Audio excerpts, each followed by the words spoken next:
Hello po. Ang pangalan ko po ay Angeline. Pero Angel na lang. Ang kwentong aking ibabahagi ay personal na karanasan namin ng aking mga tiyuhin na sina Tito Barney, Tito Elray at Tito Ayan, ng mga kaibigan nilang sina Kuya Tonyo at Kuya Martel. Ang totoo, sabit lang naman talaga ako. Biktima lang ako, kaya ako nadamay at kamuntik pang madisgrasya. Pero at least eto ako at makakapagkwento talaga ng aktwal na pangyayaring nasaksihan ng dalawa kong mga mata. Nangyari ito taong 2000, pero ang simula ng lahat ay noong 1999. Usong-uso kasi noon ang conspiracy theory na Y2K bug na magpapabagsak sa mundo dahil magsha-shutdown daw lahat ng computer at iba pang gadgets na operated ng computers. May hangganan daw kasi ang buhay ng teknolohiya at hanggang year 2000 lang ito. Tapos sumabay pa sa usapang yan ay isang barko raw na puro aswang ang sakay na dumaong sa pier sa lugar namin. Third year high school ako niyan at sabihin na nating medyo edgy noong time na yun, kaya hindi ako naniniwala sa mga ganong pananakot. O siguro, namana ko lang yung pagiging pilosopo ng tatlo kong tito. Mas matanda sila sa akin at mga nagtatrabaho na.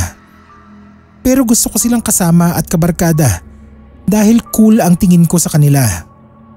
Si Tito Barney ay ang pang-apat sa 5 magkakapatid na si Papa ang panganay. Sina Tito Elray at Tito Aya naman ay kambal ng mga pinsan ni na Papa. Sa kanila ko nasagap ang tungkol sa balita ng barkong puno ng aswang. Pinag-uusapan kasi nila Kuya Tonyo yun habang nagiinuman sila. Kasali ako at iba ko pang pinsan na nagiinom noon dahil birthday ng isa pang kapatid ni na Papa. At habang nagkikwentuhan sila tungkol doon sa barko na yun, ay may nabanggit silang isang itago na lang natin sa pangalang Eric. Nagtawanan sina Tito nang mabanggit itong si Eric. Base sa kwentuhan nila, ay naniniwala si Eric na totoo ang barko ng mga aswang. Sumabog ang tawanan noon sa grupo ng 3 kong tito at 2 nilang kaibigan. Sabi nila ay sira ulo raw si Eric dahil katanda-tanda na ay naniniwala pa sa aswang. Ang mga aswang daw ay yung mga mahilig mang-ahas ng jowa. Tawanan na naman. Basta ang pinulutan talaga nila Tito ng gabing yun ay ang kwentuhan tungkol kay Eric at sa aswang.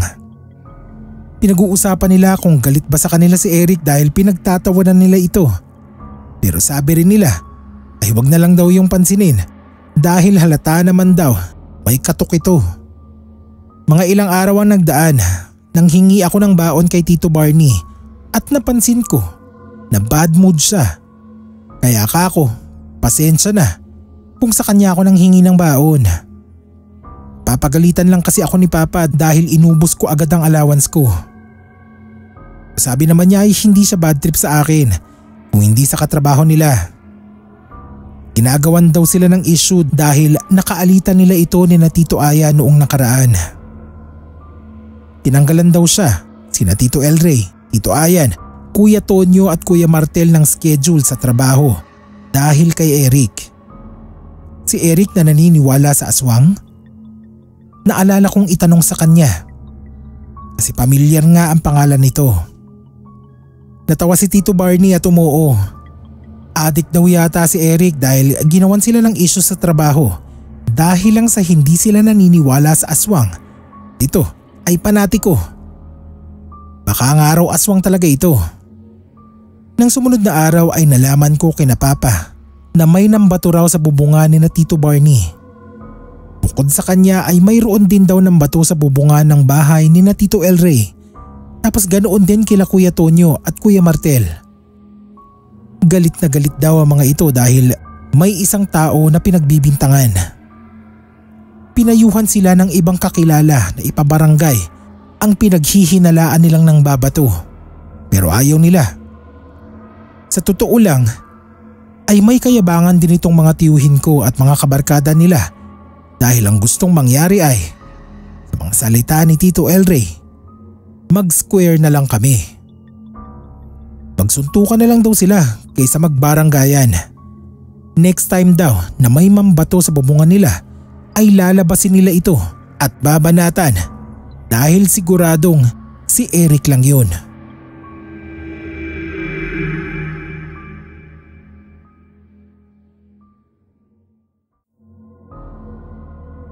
Pero kahit mag-abang sila sa labas ng mga bahay nila ay hindi nila matsyempuhan kung saan pumupwesto si Eric para mambato. Basta mamamalaya na lang nila ang mga kalampag sa kanilang bubungan at ang matindi ay 10 oras pa yun ng gabi kung mangyari. Nang mga panahon na yun ay kababalik lang ni na Tito sa trabaho nila sa pabrika. Nabigyan sila muli ng schedule pero naka-probationary pa sila dahil sa mga issue na ginawa ni Eric. Hindi tuloy nila ito mapalagan sa trabaho kahit nangingisi-ngisi ito sa kanila kapag nakikita sila. Sabi noon ni Tito Barney ay kung hindi siya nahihiyakin na lolo ay magre-resign na siya para kahit upakan niya si Eric ay wala siyang aalalahaning trabaho. Napapagalitan nga siya noon kasi siya ang sinisisi ni na Kuya Martel kung bakit binabato ang bahay nila. Naipabarangay na nga ni lolo si Eric pero dahil hindi naman ito makita na lumalaboy sa paligid kapag may report ng pambabato ay hindi ito madampot. Hanggang sa isang araw ay gumrabe naman ang pambubulabog ni Eric. Nagising na lang daw sina lolo noon sa mga tawag ng kapitbahay. Paglabas daw nila ay sinalubong sila ng nakakasulasok na amoy. Nakabalandra sa kanilang gate ang isang malaki at nabubulok na baboy. Nang kaparehong araw ay may patay na hayop din daw sa harap ng bahay ni na Tito Ayan at Kuya Tonyo at Kuya Martel. Doon na talaga napuno si na Tito. Pinagplanuhan na talaga nilang banatan si Eric dahil naisip nilang hindi lang ito mag-isa sa pinaggagawa nito. May mga katulong ito kaya hindi ito nakikita na umaaligid sa lugar ni na Tito. Ang ginawa nila ay nagsama-sama silang 5 para abangan ito kung saan man ito naglalagi. After work nila yun isinagawa at talagang tsinaga nilang mag-ikot-ikot sa pagbabaka sakaling masasalubong ito. At hindi nga nabigo si na Tito Barney. Nasalubong nila si Eric, may 2 pa itong kasama na nang makita ang grupo ni na Tito ay napahinto rin at sinamaan sila ng tingin.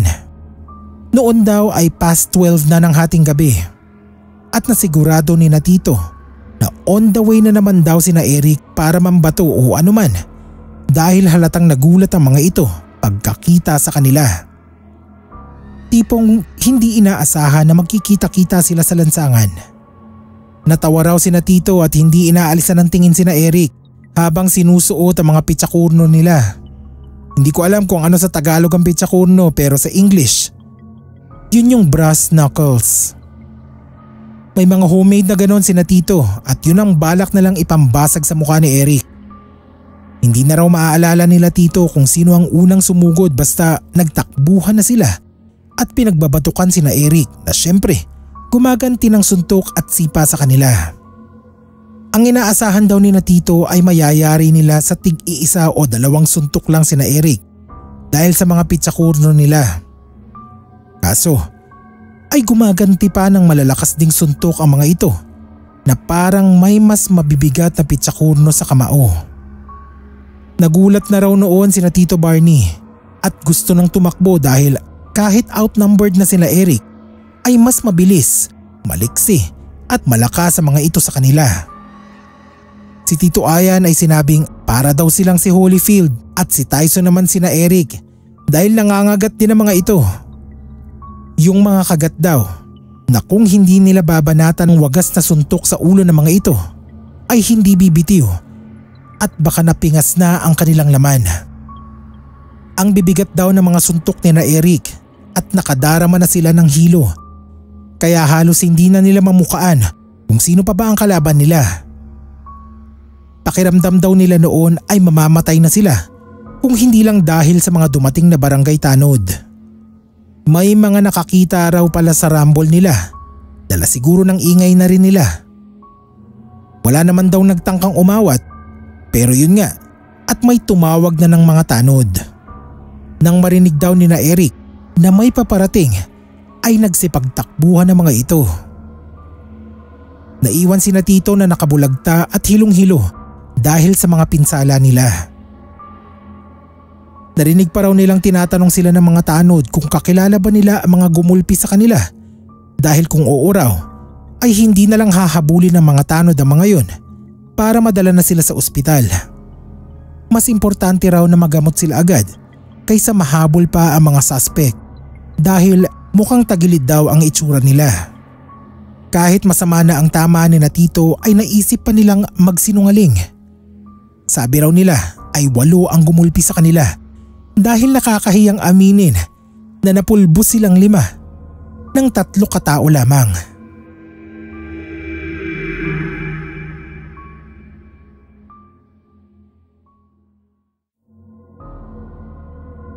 Nang madala sa ospital si na Tito ay bangas-bangas pa talaga sila. Noong nakabisita ako sa kanila ay magang-maga ang kanilang mga muka. Lahat silang 5 ay may cast sa magkabilang braso at nakapikit ang 2 mga mata. Ang lala talaga ng mga itsura nila. Para silang mga taong talong. Akala ko ay yun na ang pinakamalala nilang mga pinsala. Pero may mga benda pa sila sa ibang bahagi ng katawan. Tapos may mga marka pa sila sa braso at leeg. Yun ang nakakatakot dahil mga marka iyon ng kagat. Doon nga nabanggit ni Tito Ayan na parang si Mike Tyson si na Eric dahil nangangagat pa. Dahil sa dihadong-dihado sila ay nakialam na ang mga pulis sa insidente. Kaya lang ay si Eric lang ang nakilala nila sa mga kalaban nila. Nakakatawa nga kasi napilitan silang umamin na 3 lang ang kalaban nila, taliwas sa una nilang claim na 8 ang mga yon. Kakahiya talaga kasi present sa pagsasalaysay sa pulis yung ilang tanod na sumaklolo kina Tito. Sabi nga ng mga yon ay baka sa sobrang hilo raw ni na Tito ay doble-doble na ang tingin kina Eric. Tawa-tawa noon si na Tito pero hiyang-hiya na. Nung tinanong sila kung namumukaan nila yung mga kasama ni Eric ay nag-iba ang mood ng mga ito. Tapos sabi ni Kuya Martel ay hindi nila namukaan ang mga yon. Yun pala ay hindi na lang sinabi nila Tito kung ano ang nakita nila ng gabing naparambol sila. Hindi raw nila alam kung naalog ba ang mga utak nila o dahil sa sobrang dilim kaya mukhang halimaw ang nakikita nila kina Eric. Ang naisip pa nga raw ni Kuya Tonyo ay nag-hallucinate na siya dahil sa pinaghalong pagod, puyat at pagkabugbog. Dahil sa paningin niya ay may pangil na si Eric. Pero nang maikwento niya yun kina Tito ay pare-pareho pala sila ng nakita. Nangungulubot daw ang mukha ni Eric at ng 2 nitong kasama. Nalingkit ang mga mata at umusli ng bahagya ang bibig. Nagkaroon ng mga pangil kaya labis ang sakit ng pagkakakagat sa kanila. May iba nga raw silang parte ng balat na sobrang lala ng kagat ay kinailangan ng tahiin dahil napingas na. Sabi ni Tito Barney, baka raw kaya nagalit sa kanila si Eric noong pinagtatawanan nila ito tungkol sa paniniwala sa aswang ay dahil ito mismo ay aswang. Kitang-kita at damang-dama raw nila ang kaibahan ng itsura at puwersa nito kumpara sa kanilang 5. Isa pa ay ginamitan na nga nila ng pitsakurno. Pero parang hindi raw tinatablan. Ni hindi iyon iniinda. Ayon pa nga raw sa ilang nakakakilala kay Eric ay nakita pa ito kinabukasan ng rumble nila na nagyoyosi sa tapat ng ospital na pinagdalhan sa kanila na parang may inaabangan. Wala man lang daw ito ni kapirasong galo sa katawan. Umalis sa trabaho sina Tito Barney, maging sina Kuya Tonyo at Kuya Martel. Hindi nila in-update ang sinampa nilang kaso laban kina Eric dahil balak na pala nila itong gantihan. Galit na ang buong pamilya namin kina Tito noon dahil saksakan ng yabang ang mga ito kahit ilang buwan ding mga nakapirmi lang dahil sa mga pinsala. Halos araw-araw nang ang pinagagalitan ni Lolo si Tito Barney, pero nagtetengang kawali siya. Desidido talaga siyang makaganti kina Eric kahit wala nang paramdam mula rito. Kumbaga, nanahimik na ito at mga kaibigan niya. Graduation day ng isa kong pinsan noong 2000. Umattend ako ng ceremony para makagala lang. Nakita ko si Eric na umattend din. Ewan ko kung sino ang graduate nila. Basta naroon siya. Nakilala ko lang siya dahil itinuro noong pinsan ko na nakakakilala rito. Ang gulat ko talaga dahil imposible talagang nakaya niya sina Tito Barney. Ang tingin ko sa kanya ay parang yung artistang si Empoy. 5'5" ang height ko noon bago ako mag-college. Pero parang mas mababa pa siya sa akin at ang nipis lang din ang katawan. Medyo hukot pa nga siya at parang may bulati sa tiyan. Payat siya pero maumbok ang tiyan niya sa bandang ibaba. Buwan ko kung anong tawag doon. Hindi ko masabing beer belly o puson. Basta payat siya na may tiyan. Ganon. Sa isip ko noon ay baka aswang ang walang hiya. Ang lalaking tao ng mga tiyuhin ko. Kaya pala naglalakas loob ang mga yun na kaya nilang baldahin si Eric ay dahil ang liit nga nitong tao. Tapos ganoon ang nangyari sa kanila. Paglingon ko uli kay Eric para tansyahin ang itsura nito ay biglang nagtaasa ng mga balahibo ko sa batok. Nakatingin na siya sa akin at hini-head to foot ako bago ngumiti nang nakakaloko.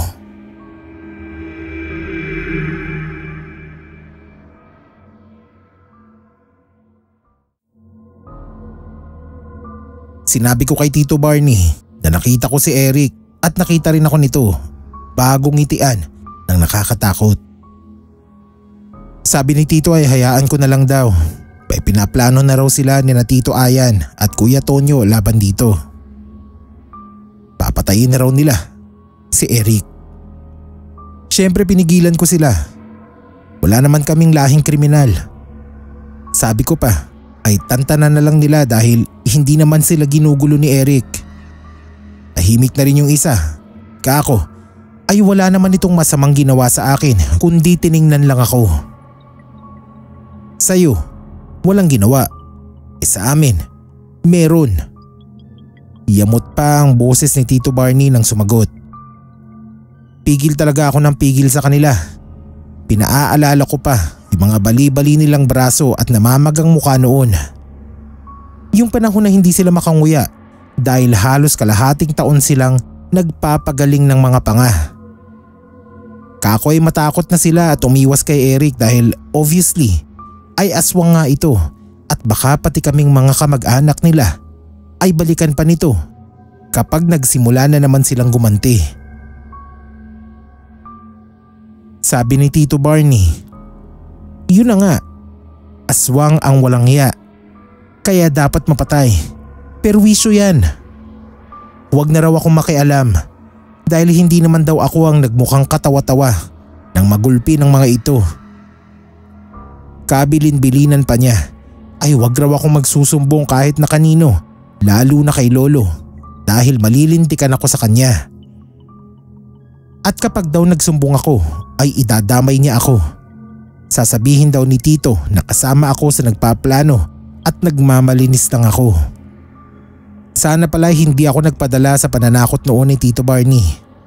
Wala eh.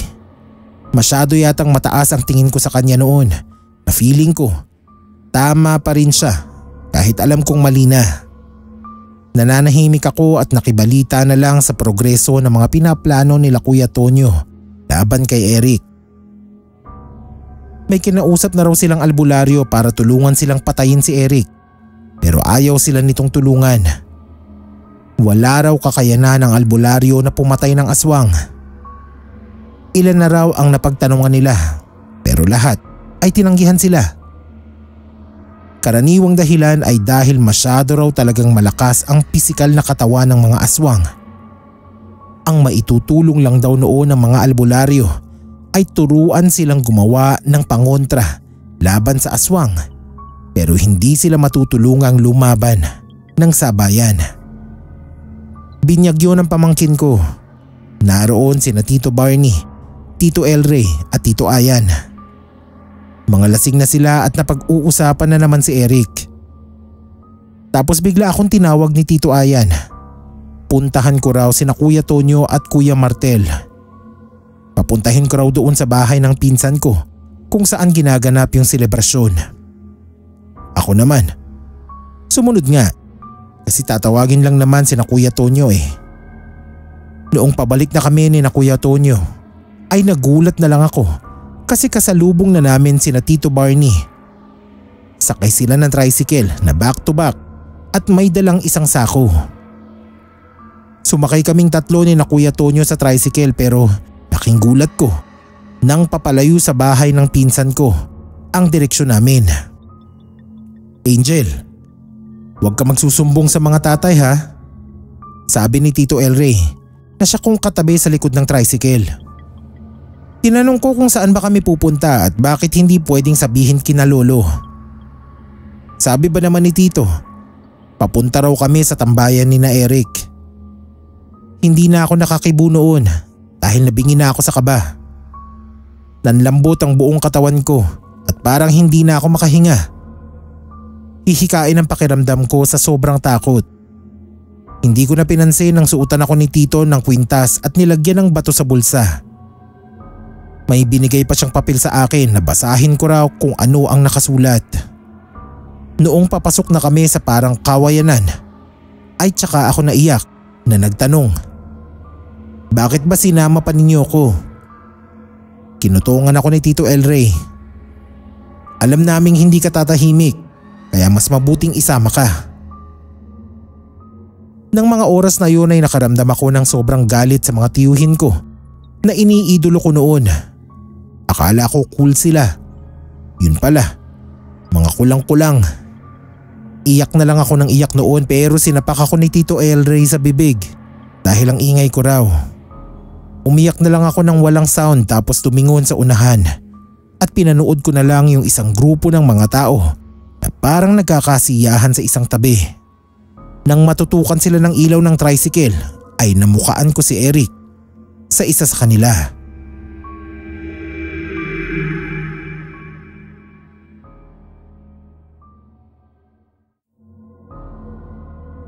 Malayo pa lang kami ay biglang nagtakbuhan sina Eric pasugod kaya tumalon ako sa tricycle habang si Tito Elray ay nagtatali ng itak sa kanyang braso. Sinigawan niya ako pero nagkagulo na sila sa tricycle. Narinig kong may isa sa kanila na sumigaw na hayaan na ako dahil pabigat pa ako kung iintindihin nila ang kaligtasan ko. Hindi naman ako tumakbo ng malayo dahil nasaktan din ako sa pagtalon ko. Gustuhin ko man na makalapit sa ilang kabahayan na nakita ko ay natakot ako dahil baka aswang ang mga nakatira doon. Sabi nga kasi ni Tito Elray ay tambayan daw ni na Eric itong pinuntahan namin tapos kawayanan pa. Nagtago na lang ako sa gilid ng isang piggery at pinanood sila na maglabo-labo. Si Tito Ayan ang driver ng tricycle at nabunggo yun sa may gilid dahil sa pag-atake sa kanila ni na Eric. Tatlo lang din uli ang mga ito. Sa tansya ko ay yung dalawa ring yun ang kasamahan ni Eric noong unang beses silang mag-rumble nila Tito. Dinig na dinig kong sinasabihan nila sina Tito na walang kadalaan pero napasigaw rin ang isa sa kanila dahil dinig kong may tumamang itak sa katawan ng tao. Napatakip ako ng tainga dahil sa pangingilabot. First time kong makarinig ng ganoong klase ng tunog at talaga namang nakakapanginig ng katawan. Boses ni Kuya Tonyo ang narinig ko na nagsabing, "Mga salot, wala kayong karapatang mabuhay." Biglang nagtawanan si na Eric. Alam kong sila yun dahil kakaiba ang mga boses nila. Parang kahalintulad ng mga hyena pero mas nakakapanindig balahibong pakinggan. Hindi ko makita kung sino sa kanila ang nataga dahil mabilis pa rin silang gumalaw. Hindi ko na rin malaman kung sino sina Tito Barney pero alam kong sino ang grupo ni na Eric dahil mapapayat sila at hukot. Tapos ay mahahaba ang mga braso. Ang layo ko kasi sa kanila, siguro ay mga nasa 30 metro. Ilaw lang ng tricycle ang nagbibigay ng liwanag sa kanila. Lahat sina Tito ay may itak na hawak at isa kina Eric ang nataga ng isa sa grupo nila Tito. Pilit inaagaw yun ng aswang pero hindi makuha dahil siguro sa nakataling yun sa braso ni na Tito. Kita kong may sinasaboy sila kina Eric pero tinatawanan lang sila ng mga ito at yung boses nga nila ay parang sa mas nakakatakot na hyena. Tumakbo palayo yung isang aswang pero may humabol sa kanya at binato siya ng punyal yata o kawayan sa likod. Tumusok yun sa likod ng aswang pero yung kasama ni na Tito ay nakalmot ng isa pang aswang. Iisa ang nilalabanan ng 4 sa grupo ni na Tito pero yung isa sa kanila ay 2 aswang ang kaharap. Yun kasing binato niya sa likod ay binalikan siya. Nang sumigaw ito ay nakilala ko ang boses ni Kuya Martel. Pinagkaisahan siya at hinila palayo sa grupo ni na Tito. Hindi ko alam kung sino ang nakapansin sa kanya dahil may isa pa na humahabol habang nagmumura at winawasiwas ang isang latigo yata o buntot ng pagi. Sa totoo lang ay gusto ko nang humingi ng saklolo noon pero nanginginig pa rin ako sa takot. Pinaghandaan na ni na Tito sina Eric pero mukhang alanganin pa rin sila. Palingalinga ako kina Tito at sa mga kabahayan. Kita akong nakabukas ang mga ilaw ng ilan sa mga yun at mayroon na ring mga taong nasa labas ng kanilang mga bahay. Parang sa tingin ko ay normal na tao naman. Kaya lang, natatakot pa rin ako. Nang makita kong parang natatakot na din sila sa nangyayari, ay tsaka ako lumabas sa pinagtataguan ko at humingi ng saklolo. May ilan na nagtakbuhan palayo at may ilan na lumapit sa akin at nagtanong kung ano ang nangyayari. Hindi ko masabing aswang ang kalaban ng mga tiyuhin ko kaya sabi ko na lang ay tumawag sila ng pulis. Nang lingunin ko uli sila Tito ay wala na silang lahat sa kung saan sila nagrarambol. Pero naririnig ko pa ang mga boses nila. Nagkaroon ako ng lakas na loob na hanapin sila dahil may mga tao na sa paligid. Sinamahan nila ako na sundan ng mga boses at nakita namin na nasa bandang looban na sila ng kawayanan. Nalentihan pa sina Eric na kaagad tumalikod at nagtakbuhan palayo nang masinaga ng liwanag. Iisa ang reaksyon ng mga nakakita sa kanilang muka. Ano yun? Bumalik nga ang takot ko nang makita ko sila dahil ganoon pala ang itsura ng aswang. Mukhang matandang kulubot ang balat sa muka. Pero pinapapangit ng husto dahil sa nakausling bibig at mahahabang braso.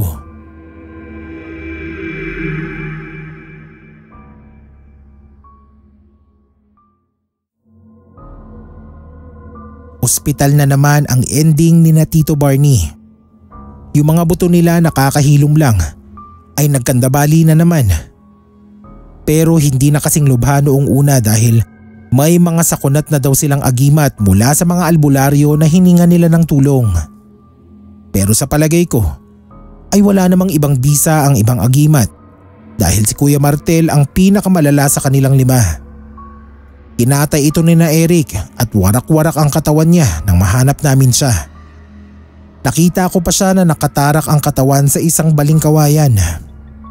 Bukas ang tiyan niya at nakabuyang-yang ang laman loob pero wala na ang kanyang atay. Hindi ko alam kung susuka o iiyak ako noon. Lalo pa at sigawan ng sigawan sina Tito dahil sa sobrang galit sa sinapit ni Kuya Martel. Nagkagulo sa pamilya namin dahil nalaman ni na Papa na kasama ako ni na Tito. Galit na galit ang mga magulang ko kina Tito Barney dahil dinamay pa raw ako. Kung may nangyari daw na masama sa akin ay papatayin ni Papa ang sarili niyang kapatid. Si Lolo ay inatake sa puso at na-stroke pa nga dahil sa labis na pagkabigla. Ang masaklap ay walang napagbayad sa pambababoy kay Kuya Martel dahil noong nagsampa ng kaso ang pamilya niya laban kina Eric ay nanggulo sila.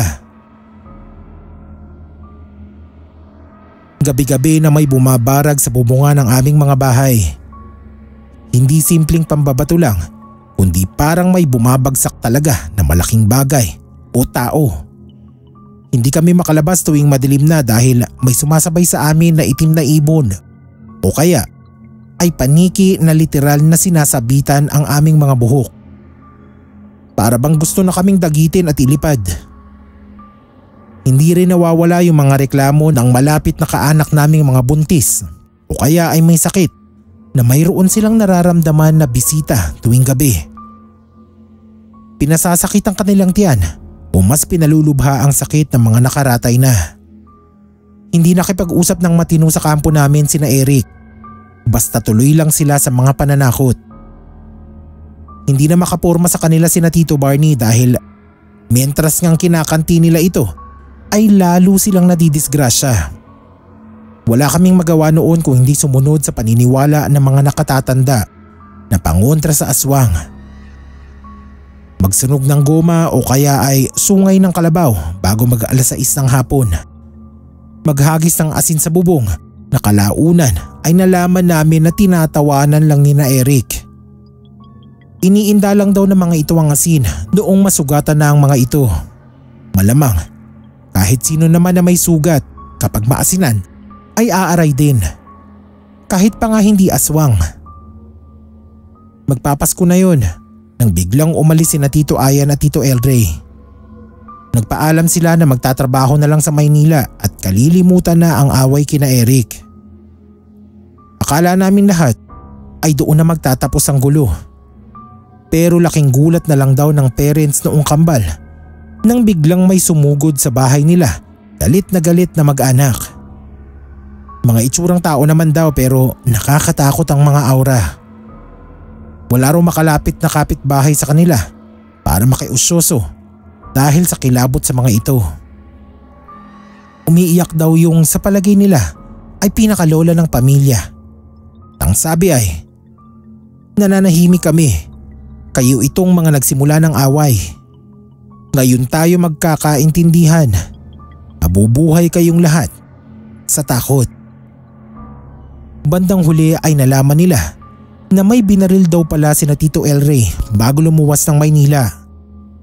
Shotgun daw ang ginamit at malapitan kaya sabog ang dibdib noong tinira nila na walang iba kundi isa roon sa dalawang kasama ni Eric. Hindi kami nagpalipas ng ilang araw, nag-alsabalutan kaming lahat sa aming probinsya at pumunta ng Maynila. Halos hinugot ang buong angkan namin sa probinsya at sa kasalukuyan ay kalat-kalat na kami sa buong mundo. Nagkahiwa-hiwalay kaming magpipinsan at magtitiyo dahil lang sa pagtawa ni na Tito Barney sa paniniwala ni Eric sa isang barko ng mga aswang. Hindi ako nagmamalinis. Alam kong napakalaki rin ang pagkakamali ng mga tiyuhin ko at kaibigan nilang mayayabang din. Nalulungkot lang ako sa kinahinatnan ng aming mga buhay dahil sa kagagawa nila. Sabi ng ilan naming kamag-anak, bumalik din naman daw sa probinsya sina Tito Ayan. Pinagpatuloy nila ang paghihiganti kina Eric at may mga kasama pa raw na albularyo at nag-aanting-anting ang mga ito. Sa pagkakaintindi ko, ay nag-uubusan sila ng lahi kaya lalo lang kaming hindi pwedeng magkasama-sama. Baka madamay pa kami. Mahigit 2 dekada na ang nagdaan pero tuloy pa rin yung dalawa kong tito sa pagkontra kay na Eric. Si Tito Barney ay nasa ibang bansa na at mayroon ng sariling pamilya.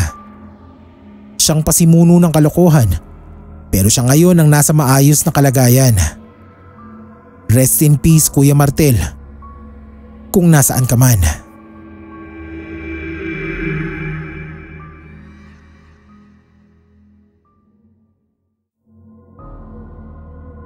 Isang magandang araw po sa inyo at sa inyong pamilya.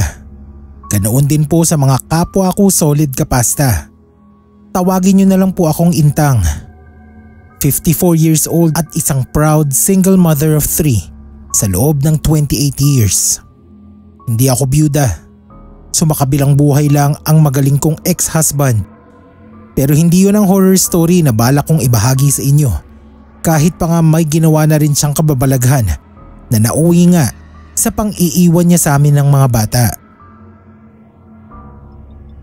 Ang kwentong aking ibabahagi sa inyo ay ang aking karanasan sa kulam. Aaminin kong sumagi sa aking isipan noon na ang dati kong mister at ang number 2 niya ang may kagagawa ng pangkukulam sa akin. Pero ayon naman sa mananambal na gumamot sa akin, ay isang tao na may malalim na inggit sa akin ang gumawa ng kulam. Hindi ko alam kung sino ang naiinggit sa akin o kung ano ba ang kinaiinggitan sa akin. Dahil una sa lahat ay hindi naman kami mayaman. Hindi rin perpekto ang buhay namin ng aking mga anak dahil kulang na lang noon ay gumapang ako sa putik para lamang mairaos ang pang-araw-araw namin. Lalo namang hindi nakakainggit ang sitwasyon kong separada. Alangang naiinggit pa sa akin ang mga kirida ng dati kong mister. Nakuha na nga niya ang ama ng mga anak ko. Kung may maiinggit man, ay dapat ako yun o ang mga bata. Kami ang nawalan eh. Naisip ko rin noon na baka isa sa mga nakaalitan ko ang nagpakulam sa akin dahil aaminin ko, hindi naman ako santo. Nagkakaroon din ako ng mga kagalit, lalo yung mga balasuba sa akin. Nagbebenta kasi ako ng kung ano-ano para nga masuportahan ang aking mga anak. Tapos ay susubain ako at ipagpapabukas-bukas na lang ang bayad sa kaunting kita ko. Natural ay nagagalit din ako at nakakapagsalita ng hindi maganda. Pero mariin ang hatol ng mananambal na inggit at hindi galit ang ugat ng pangkukulam sa akin. Hindi ko alam kung ano ang nakakainggit sa akin dahil sa pananaw ko noon ay mahirap ang aming buhay. Pero paliwanag sa akin ng mananambal na ang buhay na mayroon kami ng aking mga anak at ang katatagan ko ang siyang kinaiinggitan sa amin. Mahirap unawain, ano po? Pero para sa akin noon ay hindi ko rin maunawaan dahil tutok ako sa pag-asenso. Kaya hindi ko nakikita na nakakaraos pala kami. 3 ang mga anak namin ng dati kong asawa. Nang iwan niya kami, ay tinalikuran na talaga niya ultimo ang pagsusustento sa mga bata. Mag-isa kong tinaguyod ang aming mga anak na halos kahit inaapoy ako ng lagnat ay sige padyak ako ng bisikleta para makabenta ng kahit anong pwedeng ibenta. Ay naku, ayoko na lang alalahanin ang lahat ng hirap namin. Basta malaki ang pasasalamat ko na matino ang aking mga anak kahit walang ama. Nakatapos ng kolehiyo ang panganay ko dahil nag-working student din siya. Napakabait na bata na tinutulungan ng kanyang mga kapatid sa pag-aaral nang siya ay magkatrabaho. Ultimo upa sa bahay ay sinasagot na ng aking si Carmela. Masasabi kong siya ang naging susi para maranasan namin ang magaan na pamumuhay. Si Carmela ang nakaisip na lumipat kami ng tirahan.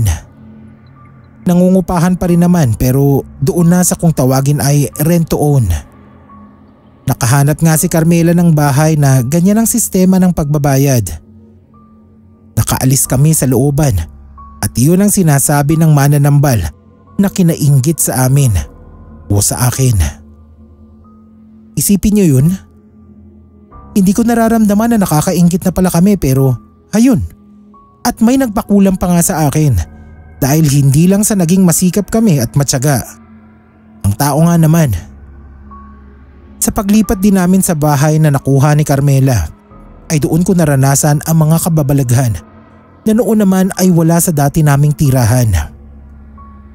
Ang pangalawa kong anak na si Anjo ang unang natulog sa bahay noong naglipat kami. Hindi pa kasi namin nahakot lahat ng gamit dahil may trabaho kami ni Carmela.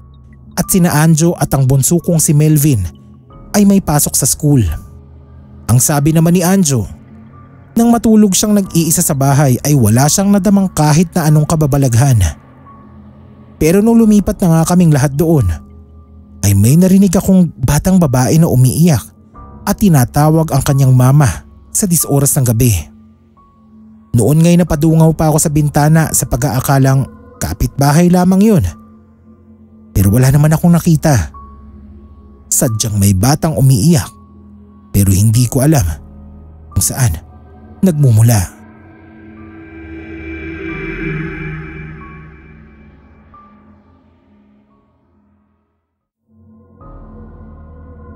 Nagdasal na lang ako noon at kung ano man yang naririnig ko ay hindi naman sana masama at makaapekto sa paninirahan namin ng mga bata sa bagong bahay. Hindi ko rin kinwento sa kanila ang narinig ko dahil wala namang nagbanggit sa kanila na mayroon silang narinig ng nagdaang gabi. Ayoko ring sirain ang magandang gising nila na tuwang-tuwa dahil sa wakas ay maayos na ang aming tirahan at sa darating na panahon ay masasabi ng amin. Ayoko silang takutin at pag-isipin kaya sinarili ko na lang ang narinig ko. Isa pa, ay naisip ko na baka guni-guni ko lang yun. Nang mga sumunod na gabi ay narinig ko pa rin ang iyak ng batang babae. Mama siya ng mama. Hinahanap ang kanyang ina. Kaya naisip ko na baka ito ay tiyanak. Dasal na lang ako ng dasal noon kapag naririnig ko ang mga iyak ng bata. Palagi ko ring pinaaalala sa sarili ko na banggitin kay Carmela na ipa-blessing na namin ang bahay. Pero kung bakit ba naman nakakalimutan ko rin. Hanggang sa napapanaginipan ko na ang batang umiiyak. Pagod ako noon sa maghapong pagtitinda. Hindi pa rin kasi ako tumitigil sa pagbebenta ng kung ano-ano. Natatandaan ko na ng araw ding yun ay nakainom ako dahil birthday ng isang kakilala at naimbitahan akong dumalo at magsaya. Pag uwi ko ng bahay pagod ako at antok kaya diretso tulog na. Doon ko na panaginipan ang isang batang babae na nakasuot ng puting damit na parang gown na hindi gaanong magarbo pero naka-balloon skirt ang estilo at may maigsing manggas na lace. May maliit na belo sa ulo ang bata. Para siyang a-attend ng first communion. Maigsi ang buhok na katulad ng kay Dora the Explorer. Sa tansya ko ay mga nasa 7 o 8 taong gulang ito. Basta, wala pa siyang 10 taon. Akala ko umiiyak at ang sinasabi ay mama. Hindi ko maalala kung nakita ko ba yung mukha ng bata. Malabo sa alaala ko. Umiiyak ito at ang sinasabi ay mama. Kaya ako nalaman na siya ang gabi-gabi kong naririnig na umiiyak. Tinanong ko ang bata kung bakit siya nasa bahay namin. Bakit siya umiiyak tuwing gabi? Tinanong ko rin kung pinatay ba siya sa lugar na kinatatayuan ng bahay namin. Kaya siya nagpaparamdam doon. Pero wala itong sinagot sa mga tanong ko. Basta, naiyak lang siya.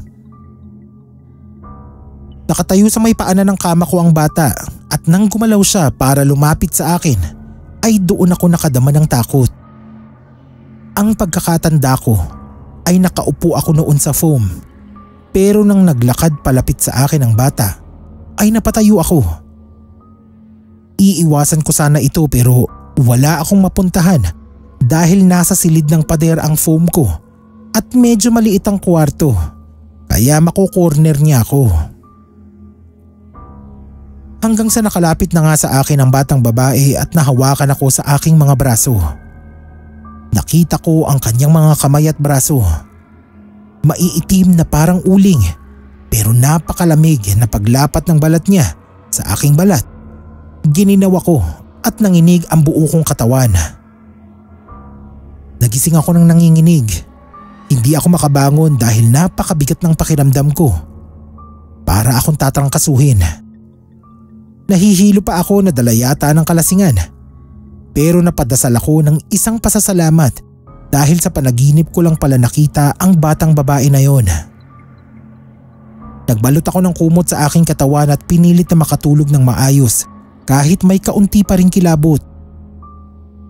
Inisip ko na lang na dala ng kalasingan at gabi-gabi kong pagkarinig sa mga iyak kaya baka napapanaginipan ko na rin. Binibigyan ko pa rin ng paliwanag ang nangyari kahit papaano. Kahit ang totoo ay takot na ako. Hindi ako nakapagtinda kinaumagahan dahil masama ang pakiramdam ko. Hindi pumasok sa eskwela si Anjo para masamahan ako. Kahit na ayaw ko siyang takutin ay napilitan na rin akong magkwento sa binata ko tungkol sa naririnig kong mga pag-iyak tuwing gabi. Takanta naman siya at ang sabi ay wala naman siyang naririnig. Sabi pa ni Anjo ay lumipat na lang ako sa kwarto nila ni Melvin dahil baka sa kwarto ko lang nagpaparamdam ang batang sinasabi ko. May punto naman siya kaya pumayag ako. Sabi ko na lang ay huwag niyang babangkitin sa dalawa niyang kapatid ang tungkol sa sinabi ko dahil baka matakot pa ang mga ito, lalo na si Carmela dahil mag-isa lang ito sa kwarto. Kinagabihan nga ay nilipat ni Anjo ang foam ko sa kwarto nila ni Melvin. Sabi niya kay Melvin ay masama ang pakiramdam ko kaya dapat ay may kasama ako sa pagtulog. Sa foam lang din natutulog yung dalawa pero mas malaki ang gamit nila. Tabi-tabi kaming natulog sa sahig at taliwas sa ihinala ni Anjo. Hindi lang sa kwarto ko nagpaparamdam ang batang babae dahil hanggang sa kwarto nila ay naririnig ko ang pag-iyak nito.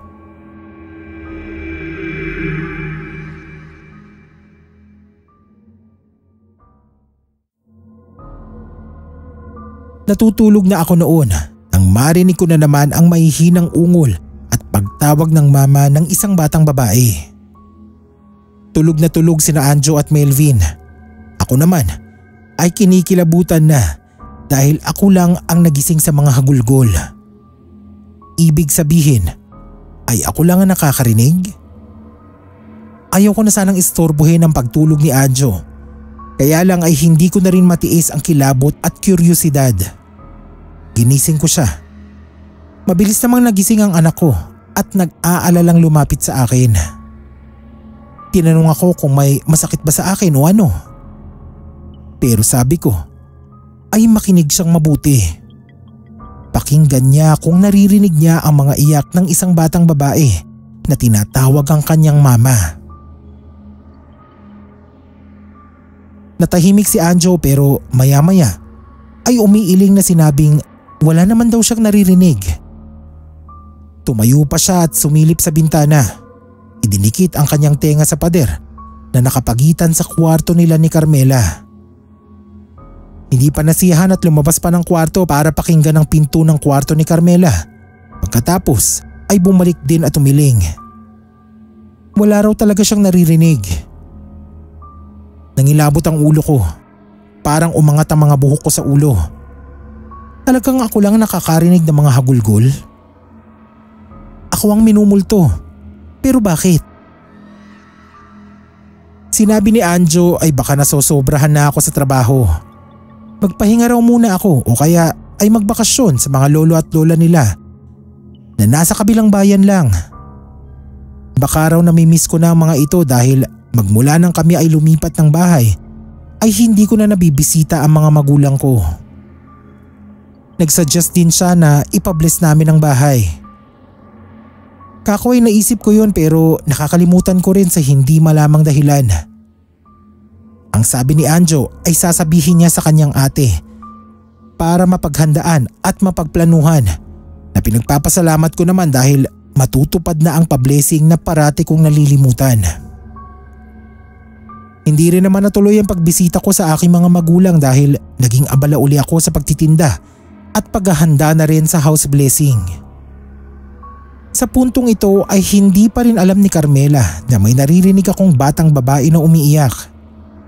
Ang alam lang niya ay gusto kong mapabless ang bahay dahil na rin sa nakaugalian at pasasalamat na nakaya na naming unti-unting makapagpundar ng bahay. Kasi ang si Carmela, medyo matatakutin nga. Sa edad niya nga noon kahit may trabaho na, ay nakabukas pa rin ang ilaw sa kwarto kong matulog. Mabalik sa kwento. Ito nga at araw na ng house blessing. Dumating na si father na magbebendisyon. Ayos naman, wisik dito, wisik doon. Pero nang makarating sa kwarto ko ay kung bakit ba parang natagalan siya roon. Tipong parang ultimo kasulok-sulukang parte ay gusto niyang buhusan ng holy water. Buhos at hindi wisik dahil talagang inulit-ulit niya. Basang-basa ang kwarto ko kumpara sa ibang bahagi ng kabahayan at nahalata rin yun ng aking ilang kamag-anakan na inimbitahan sa pa-blessing.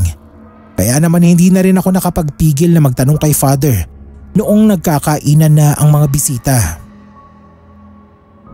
Tapos nang kumain noon si Father, kaya naman inusisa ko na kung bakit mas matagal siya sa kwarto ko kumpara sa ibang bahagi ng bahay.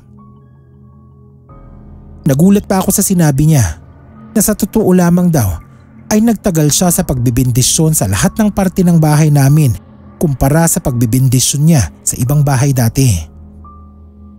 Pagpasok pa lang daw kasi niya sa pintuan namin ay nagtaasan na ang mga balahibo niya sa buong katawan at bumigat ang kanyang pakiramdam.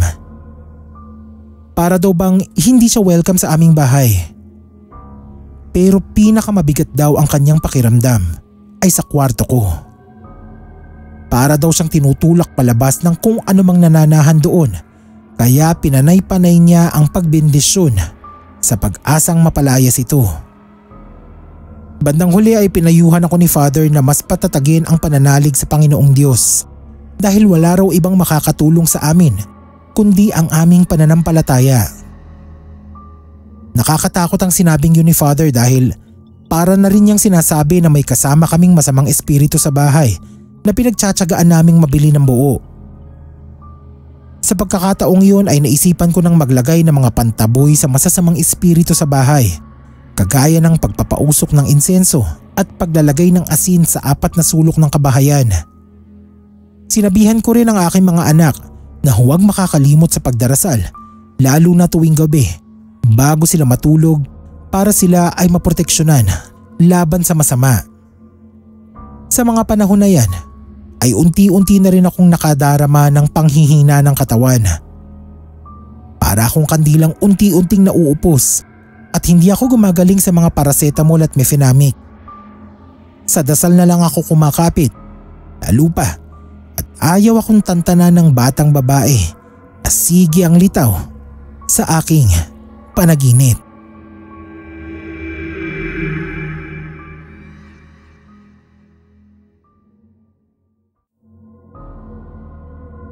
Naging mahina ang pangangatawan ko sa mga sumunod na araw. Dahil naman yun sa nahihirapan akong matulog sa gabi. Magbabakasyon na kasi noon sa pagkakatanda ko. Summer na. Kaya tuwing gabi ay naghahanda na ako ng pambenta sa tapat ng aming bahay.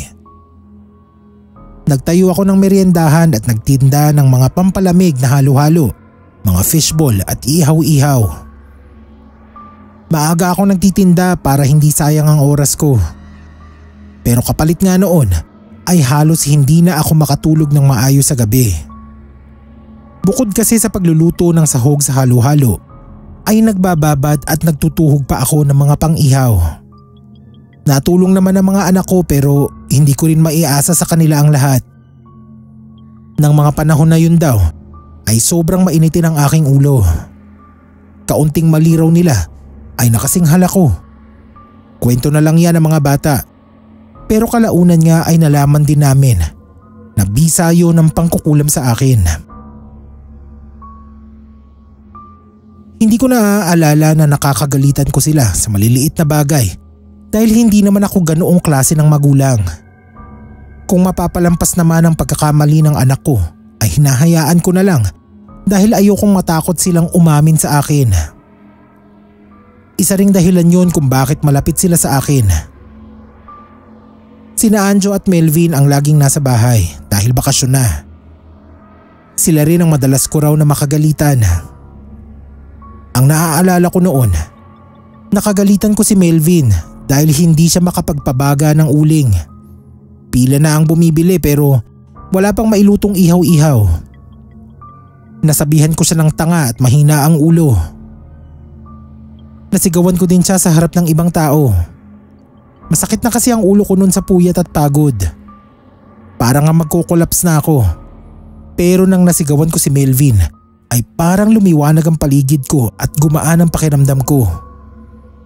Pinaalis ko na si Melvin sa ihawan at ako na ang gumawa. Nang araw na yun ay para akong bateryang nakargahan dahil nakapagbenta ako ng matiwasay kahit ako lang mag-isa. Kayang-kaya ko ang trabaho at kinagabihan ay masarap pa ang tulog ko. Yung iyak ng batang babae ay hindi ko na pinansin. Nagtakip na lang ako ng unan sa ulo at nagdasal. Sa pagod ko yata ay dire-diretso ang aking tulog. Kinaumagahan ay masama na naman ang pakiramdam ko. Hinintay akong magising ni Carmela bago siya pumasok sa trabaho para makausap ako tungkol sa pagsinghal ko kay Melvin nang nagdaang araw.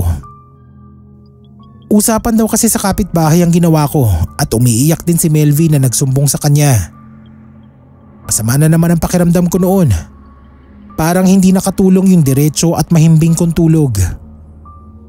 Mahinahon naman ang pagkakasabi ni Carmela pero sumabog agad ako. Pagkatapos kong bulyawan ang panganay ko, malinaw rin sa isipan ko hanggang ngayon ang mga sinabi ko na pinagsisisihan ko dahil hindi ko kailanman maiisip na sabihin yun sa kanila. Minura ko silang tatlo. Sabi ko, porkit malalaki na kayo at kaya na ang mga sarili ay kine-question nyo na ako? Mga wala kayong utang na loob. Tinaguyod ko kayong mag-isa. Wala kayo sa kinatatayuan nyo ngayon kung hindi dahil sa akin. Lalo na ikaw, Carmela. Hindi alam ng mga anak ko pero hanggang ngayon ay mabigat sa kalooban kong nabitawan ko ang mga salitang yan. Kaya yata nakaukit pa rin sa puso at isipan ko. Pero noong sabihin ko ang mga yan ay nagluwag na naman ang pakiramdam ko. Nawala ang sakit ng ulo at panghihina. Umiiyak na noon si Carmela pero wala akong pakialam. Sa bawat bulyaw ko sa kanila ay nawawala ang sakit na nararamdaman ko sa katawan ko. Noon ay naisip kong baka may ginagawang kawalang hiyaan sa akin ng mga anak. Na baka sila mismo ang may kagagawa ng masama kong pakiramdam. Hindi ko alam kung bakit pumasok yun sa isipan ko noon pero talagang kumbinsido ako na silang tatlo ang dahilan ng pagkakasakit ko. Sinigawan ko raw sila na malas at mga kampo ng demonyo. Sila ang may sabi niyan. Hindi ko na yan naaalala. Pinagsasampal ko pa raw si Carmela at pinagtabuyan. Sabi pa nga ni na Anjo ay nagwala ako at parang hindi na sila nakikilala. Pero sa alaala ko noong araw na yun ay nagtinda pa kaming tatlo ni na Anjo at Melvin. Parang walang away na nangyari. Ewan ko ba? Magulo na ang isipan ko sa mga susunod kong kwento.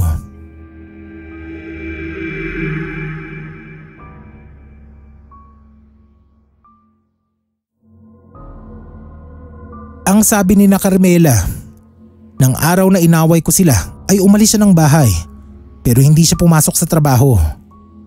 Sa nanay at tatay ko raw siya nagpunta at nagpalamig ng ulo. Nagkwento raw siya sa kanyang lolo at lola ng mga naganap sa aming bahay at kung paano nagbago ang aking ugali. Sa bahay naman namin ay naglinis ako ng naglinis bago naglabas ng paninda. Para bang ang pakiramdam ko ay kaya kong gawin ng kahit na ano ng mga sandaling yun. Na para akong may lakas na nag-uumalpas dahil kung hindi ay baka sumabog ako. Naganda ako ng mga paninda. Nagbenta ako na ako lang mag-isa.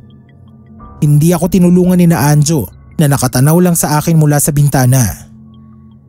Natatakot daw sa akin ang dalawa kong anak dahil para na raw akong ibang tao. Ang mga suki ko ay nanibago na rin sa akin pero bilang hindi naman nila ako gaano kakilala dahil bago lang kami sa lugar na yon, ay hindi na raw pinansin ng mga yon ang kakaiba kong liksi. Kinagabihan, habang ako ay natutulog ay nagising ako sa mga iyak ng batang babae. Pagdilat ng aking mga mata ay kaharap ko na ang bata. Magka face to face na kami. Nakayuko siya sa akin habang ako ay nakahiga at nakita ko ang kanyang muka. Bungo siya at duguan. Napasigaw ako sa takot. Sino ba namang hindi? Nagkakawag ako at paggapang na lumayo sa batang yon. Pero ako ay hinabol nito habang sumisigaw ng mama. Nakaangat ang dalawang kamay ng bata habang habol ako, kaya ako ay tumakbo palabas ng aking kwarto. Tinawag ko ang mga anak ko. Paglingon ko ay nakahabol pa rin sa akin ang batang babae. Narinig ko ang boses ni na Carmela na tinatanong ako kung ano ang nangyayari. Natakot ako na baka sila ang puntahan ng batang babae. Baka kung ano ang gawin nito sa kanila. Nagsisigaw ako at sinabi kong huwag silang lalabas ng kanilang mga kwarto. Nagtungo ako sa kusina. Naramdaman kong hinawakan ako ng malamig na kamay sa aking mga binti. Nadapa ako at pagtingin ko sa nakahawak sa aking mga binti ay ang bata ang mahigpit na nakayakap dito. Nakadama na naman ako ng walang kasing lamig kagaya noong unang beses niya akong mahawakan. Nanginig ang aking buong katawan at buong lakas kong inigkas ang batang babae para siya ay makabitiw. Nabitawan nga niya ang aking mga binti pero determinado pa rin ito na ako ay mahawakan. "Sino ka ba?" sabi ko. "Anong kailangan mo sa akin?" Pagtayo ko ay nahablot ko rin kaagad ang kutsilyo sa lababo at tinutok sa bata. Winasiwas ko yun sa kanyang harapan at hindi niya ako malapitan. Ang sunod kong naaalala ay ang boses ni Anjo na tinatawag ako habang mahigpit na hawak ang isa kong braso. Pagkatapos ay nakita ko siya na umiiyak habang nakayuko sa akin. Napakurap-kurap ako. Nakahiga ako sa sahig ng kusina at nasa ibabaw ko si Anjo. Purisadong nakapigil ang mga kamay niya sa mga braso ko. "Aray ko, Anjo, ano bang ginagawa mo?" sabi ko. Parang nagulat siya at tinawag ako. Mama? Ikaw na ba yan? Sino pa sa akala mo? Ano bang nangyayari sa iyong tao ka?" Sagot ko. Noon lamang umalis sa ibabaw ko si Anjo. Napakasakit ng mga braso ko at sa gulat ko ay nakita kong magkayakap sina Carmela at Melvin sa isang sulok. Nag-aalala ako at naalala ko ang batang babae. Tinanong ko sila kung sinaktan ba sila nito. Parang napugto ang aking hininga nang makita ang mga patak ng dugo sa sahig. Ang sabi ni Anjo ay nasa kalagitnaan na sila ng pagtulog nang tinawag ko sila habang sumisigaw. Nang sila raw ay lumabas ay hinabol nila ako dahil nakita nila akong tumatakbo. Si Carmela na siyang nasa likuran ko lamang ay bigla ko raw hinarap at kung hindi ito maagap na nakailag ay baka nasaksak ko na raw ng kutsilyo na nahablot ko kaagad sa lababo. Kaya pala ako pigil ni Anjo ay dahil binabantaan ko raw sila na sasaksakin at hindi ko raw sila nakikilala. Kay Anjo ang mga patak ng dugo sa sahig dahil lakas loob niya akong pinipigilan kahit sigiwas-siwas ako ng kutsilyo kahit siya ay nasusugatan na. Hanggang sa nagawa na nga niyang mahawakan ang braso kong may hawak na kutsilyo at naigupo niya ako sa sahig. Iyak ako ng iyak noon dahil hindi ko alam ang kanilang mga sinasabi. Tsaka ko lamang inamin kay Carmela ang tungkol sa batang babae na aking nakikita.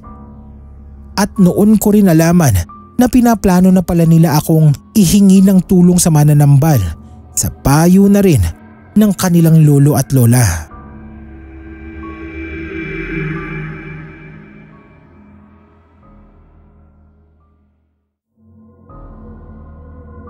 Dapat daw ay kinabukasan papupunta ang mga magulang ko kasama ang kakilala nilang mananambal.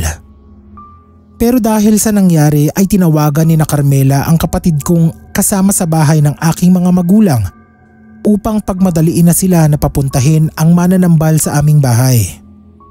Nakatulog ako sa sala pero nagising din ako nang may malamig na kamay na humipo sa aking muka. Pagdilat ko ay ang batang babae na naman ang nakita ko. Sisigaw sana ako pero bigla itong nagsalita na huwag akong matakot sa kanya. Unang beses niyang nagsalita ng iba maliban sa mama. Ang sabi nito ay wala siyang masamang intensyon sa akin at balak lang akong tulungan na gumaan ang pakiramdam. Binigyan niya ako ng balahibo ng ibon at ang sabi ay ipahid ko yun sa aking liig at mawawala ang lahat ng sakit ko at alalahanin. Hindi ko alam kung bakit nagtiwala ako sa batang yun pero sinunod ko siya. Ang sunod kong naaalala ay nasa ospital na ako. Sinugo daw ako ni na Anjo roon dahil nilaslas ko ng kutsilyo ang aking liig. Nanakit bigla ang liig ko dahil napasinghap ako ng malakas. Bakit ko naman kako gagawin yun? Naaalala ko ang balahibo na ibinigay sa akin ng batang babae sa aking panaginip. Kutsilyo pala yun, pero ang tingin ko ay balahibo. Sumabad ang nanay ko na siya palang nagbabantay sa akin at ang sabi niya ay kinukulam ako ng taong may inggit sa akin. Ang lahat daw ng kababalaghan at sakit na aking dinaranas ay bunga ng isang pangkukulam. Nahilo na ako sa kakaisip kung sino ang posibleng mangkulam sa akin pero wala akong maisip. Palibhasa nga kasi ay mayroon din akong mga nakakaaway ay hindi ko na alam kung sino ang pagbibintangan.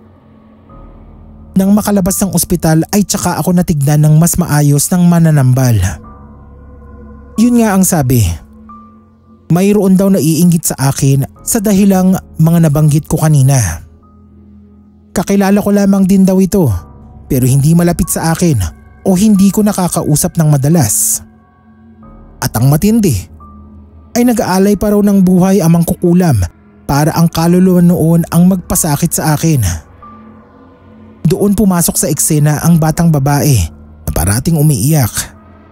Ang sabi ng mananambal, kinuha ang bungo ng bata sa sementeryo at sa bungo nito inilagay ang aking pangalan, picture at ginupit na buhok. Ewan kung paano nakakuha ng buhok ko ang taong iyon. Basta nakapako raw ang picture ko sa bungo ng bata sa bandang dulo kaya parating masakit ang ulo ko. Ang balak daw kasi ng nagpakulam sa akin ay baliwin ako. Walang patawa dahil halos mapatay ko ang aking mga anak sa kagagawan niya kung sino man siya. At hindi pa nasiyahan, inutupa ako na maglaslas ng liig. Hindi ko maintindihan kung bakit imbis na magsumikap sa buhay para makamit din ang mayroon ako ay mas pinili pang mamerwisyo. Kakaibang pag-iisip. Ang unang hakbang para sa aking kagalingan ay ang ipagdasal ang kaluluwa ng batang pinanggalingan ng bungo na ginamit para ako ay kulamin. Sabi nga ni Father na nag-house blessing ay ang pananampalataya sa Diyos lamang ang makakatulong sa akin. Regular din akong umiinom noong pinaglagaan ng isang dahon na akala ko ay pandan pero iba pala. Nakalimutan ko na nga lang ang pangalan ng halamang yun pero masasabi kong napakabisa nga. May katagalan din ang aking gamutan pero noong nakarecover na ako ay tinanong ako ng mananambal kung gusto ko raw bang gumanti sa nagpakulam sa akin. Ang sagot ko ay ayaw ko. Ang gusto ko na lang ay makausap kahit yung mangkukulam para magpahatid ng mensahe. May ginamit na tao para maging medium at makausap ko ang mangkukulam. Nakakatawa nga dahil ang bungad agad ng mangkukulam ay binayaran lang siya kaya niya ako pinarusahan. Hindi naman daw niya ako kakilala at wala siyang galit sa akin. Trabaho lang daw. Ang sabi ko na lang ay sabihin niya sa nagpakulam sa akin na wala akong balak na gumanti dahil ang ibabayad ko sa pagganti sa kanya ay ipandadagdag ko na lang sa aking puhunan sa negosyo. Sabi ko pa ay sabihin niya sa taong iyon na pakatatandaan niyang walang kasalanan ang hindi pinagbabayaran. Imbis ka ako na malampasan niya ang buhay ko ay lalo siyang malulugmok. Hindi ko na nga nalaman pa kung sino ang nagpakulam sa akin o kung pinarating ng mangkukulam ang mensahe ko sa kanya. Hindi na rin naman mahalaga. Maayos na ang buhay namin ng aking mga anak. May sariling pamilya na sina Carmela at Anjo. Kasama namin dito sa bahay ang pamilya ni Carmela at si Anjo naman ay kapitbahay lang. Si Melvin ay nakapangibang bansa na bilang isang cook at may girlfriend siyang nurse. Kung sino man ang nagpakulam sa akin, naniniwala ako na makukuha niya ang nararapat sa kanya sa oras na itinakda ng Panginoon.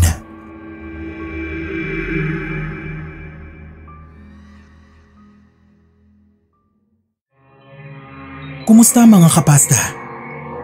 Ako po si Kay ng Scream PH, ang inyong narrator para sa episode na to. Iniimbitahan ko po kayo na bumisita rin sa channel ng Scream PH. Maraming salamat po.